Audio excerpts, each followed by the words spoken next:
ให้สบายดีเนาะทุกคนยังจื้อเรื่องนี้บอกเนาะก็คือเรื่องที่เมียของเบ้าฮีนี่เนาะถือกันโจรซิงโทรศัพท์ไปนี่นะเป็นเวลาไปจักเดือนแล้วบ่จื้อแล้วเนาะก็ให้เบิ่งเอาเองเนาะว่าได้จังเดือนแล้วคือมื้อนี้วันที่22เดือน7ปี2026นี่ตำรวจทางเมืองจันทบุรีเนาะเพิ่นได้ติดต่อมาแจ้งว่าโจรเนาะที่สิงโทรศัพท์เมียเบ้าหีนไปฮะเนาะถูกจับตัวแล้วเนาะจับตัวได้แล้วอยู่เมืองนาไซทองเพิ่นบอกให้เฮาเข้าไปหาให้ปากคำเพิ่นเนาะแต่ว่าเฮายังบ่ได้อยู่ในนครหลวงเลยเนาะกลับมาตั้งแคมป์แล้วเพิ่นก็เลยบอกให้เฮาโทรไปให้ปากคำทางโทรศัพท์เอาเนาะก็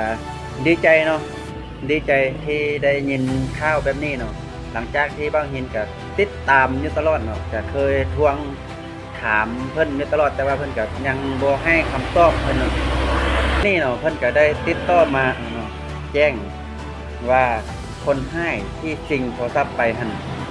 ถูกจับตัวได้แล้วเนาะก็ที่ว่าเตยเนาะสมเตยทางเจ้าหน้าที่เพิ่นเนาะที่ว่าได้เฮ็ดเวียก